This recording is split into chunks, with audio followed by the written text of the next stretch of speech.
again. It's me, Boo.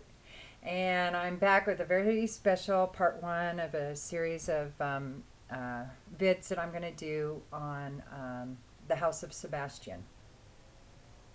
Now, the ones I'm going to be talking about, haven't been launched yet.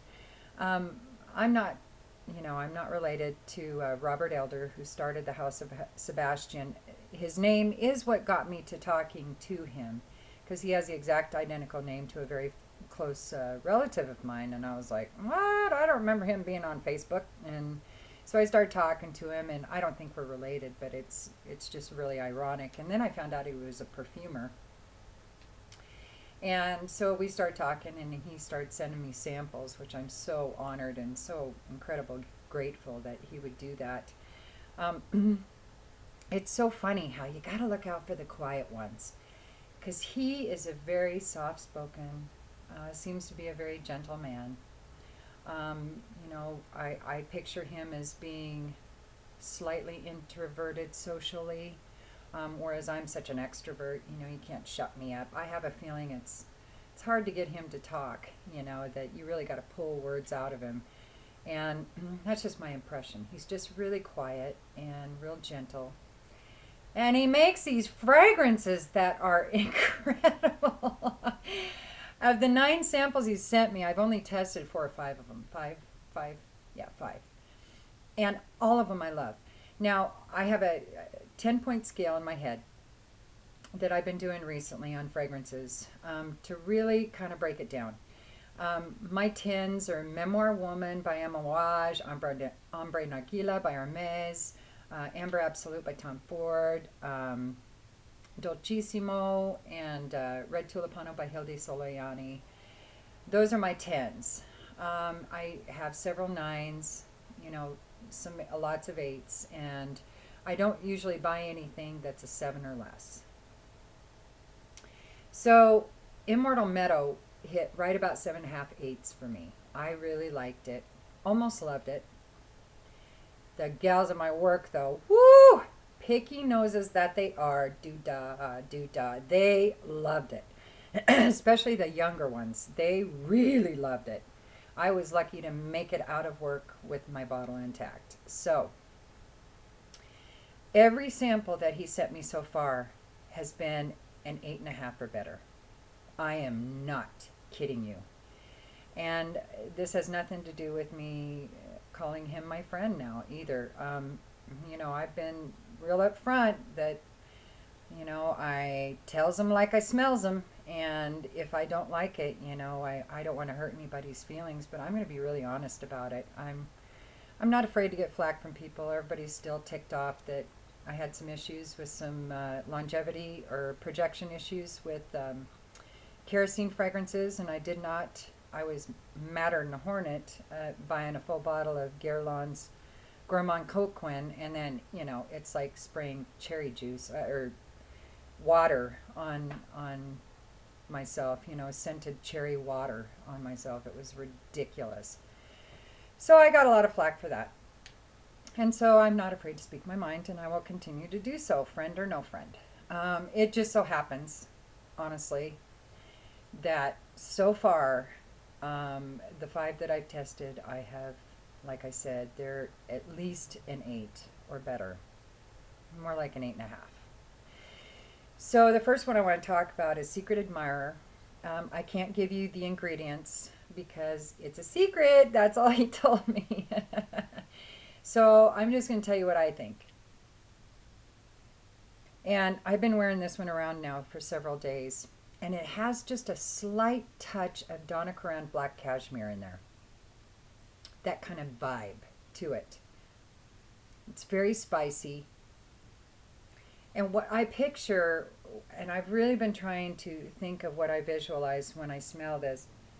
And you remember, well, I don't know, not everybody has, but I've been on, I used to go on I have been on a spiritual journey before, trying to figure out what I believe, what I don't believe, if I believe in church, what church. So in my early 20s, late teens, I went to several different churches, traveled around, and checked out a lot of different things before I came to the conclusion I don't believe in religion, organized religion. So, anyway, one of the places we went was this amazing church, this very old, I think it's the oldest church here where I live, old Roman Catholic church called Our Lady of Lourdes. And I went there for several times because it was one of those churches, even though I don't like churches, I'm always afraid I'm going to burst into flames when I walk into them because I'm a sinner. And not only that, I love vampires and stuff, so I'm always a little worried what's going to happen when I walk into a holy place. So anyway, it's the smell that I loved. It was one of these places where the dude with the uniform and the hat, they called priests. Oh my God. Oh, it's been one of those weeks, I tell you. Anyway, he's got the dingleberry that hangs with the smoke, the incense coming out, and he's always, doing this with it. I don't know what it's called. But, and if it's right in your face, whoo, it burns your sinuses and about sears your face off. But after the ceremony, when you walk into the church, it has this amazing aroma. I don't know what goes into those. I'm assuming some frankincense and myrrh, keeping with biblical traditional spices. So this reminds me, Secret Admirer reminds me of walking into one of those churches after a ceremony at Christmas time, smoking a clove cigarette. There's a slight medicinal smell to it, so there's definitely some eucalyptus is what I'm picking up in there, which I love the smell of eucalyptus. I love walking into Pure One Imports and smelling fresh, or not fresh, but the dried eucalyptus all over the place. I love that. It also has a heavy clove smell to me, and then definitely some strong Gothic incense. I find it to be a very Gothic smell, which I love. I love Gothic smells. Love them, love them, love them. On all of the fragrances I've tested of his, the longevity, projection, sillage is all great. So,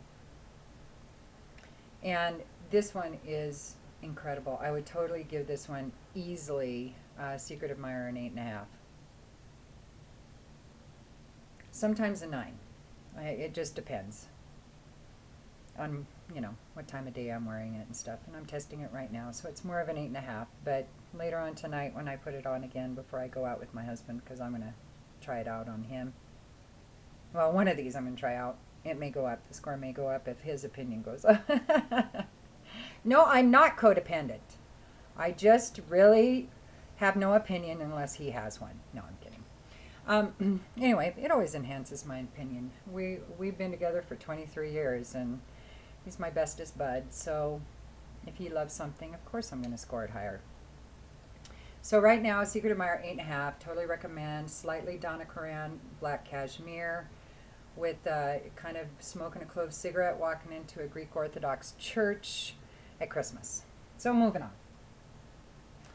This one, him and I were talking, and he's like, I know you really dig ouds. I'm not really into them, but what would you do with an oud if you had one? If you could make one? And I said, well, I smell a lot of oud with flowers. I smell them a lot with spices. I smell them a lot with other woods. But I don't hear a lot about oud and fruit. And maybe there's a reason for that. Maybe they are not a good combo.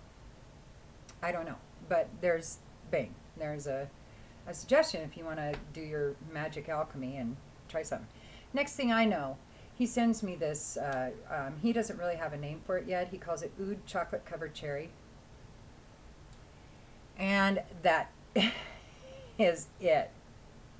It is so good. This is a 9 easily.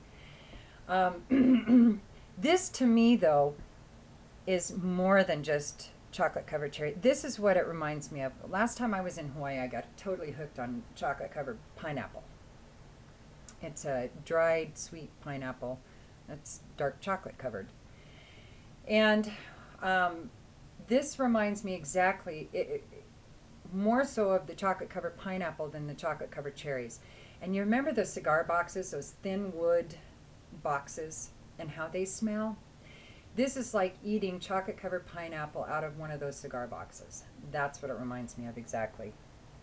It is incredible. And this is one that was an 8.5 and went to a 9 because my husband likes it. He's like, "Ooh, that's nice. I kind of like that.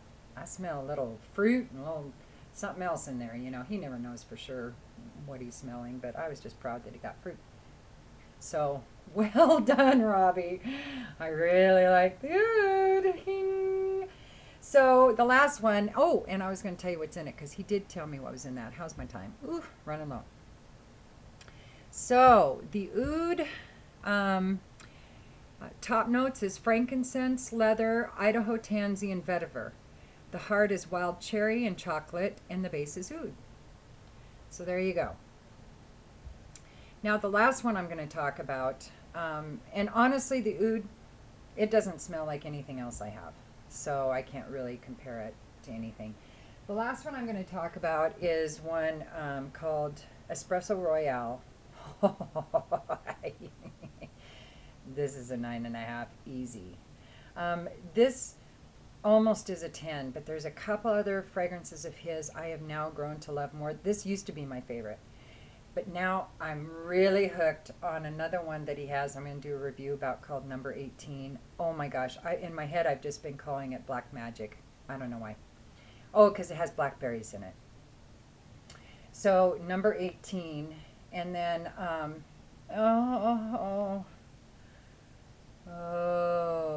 I don't remember what the other one's called, but they're going to be on my next reviews anyway.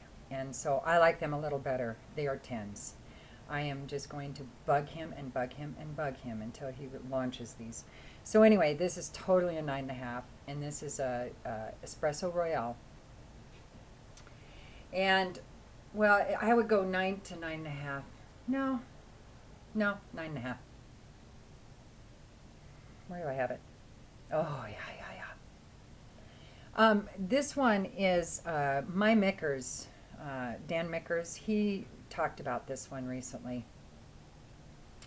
And I totally agree with him. A lot of these latte fragrances, you get a lot of cream and a little sugar, and a lot of sugar and very little coffee. This is the opposite. This is, you get a lot of coffee and a little cream, a little sugar. This reminds me of drinking hot caramel macchiato made with really, really dark roast coffee. That's what this reminds me of. And it's almost like you smell the coffee brewing in the background as well. So it's like sitting in a Starbucks drinking a hot caramel macchiato made with dark roast coffee with straight black coffee brewing in the background somewhere. That's what this reminds me of. Oh, it's yummy. It's yummy, yummy, yummy, yummy, yummy. I just love it. I mean, it's, and this is one I think Dan Mickers liked. I don't remember which one he liked. But anyway, totally hope he launches this one soon. And again, this is Espresso Royale. Let me tell you what's in it real quick before I run out of time. Top note is rum. And I agree with Dan too that I don't get a whole lot of boozy from it. The heart is coffee, caramel, and hazelnut, and the base is tonka. All the rest of it, absolutely. I just don't get a whole lot of rum. So anyway, this is part 1 of the probably a 3-part series, I don't know, on Robert Elder's new house, Sebastiane, and some unlaunched fragrances.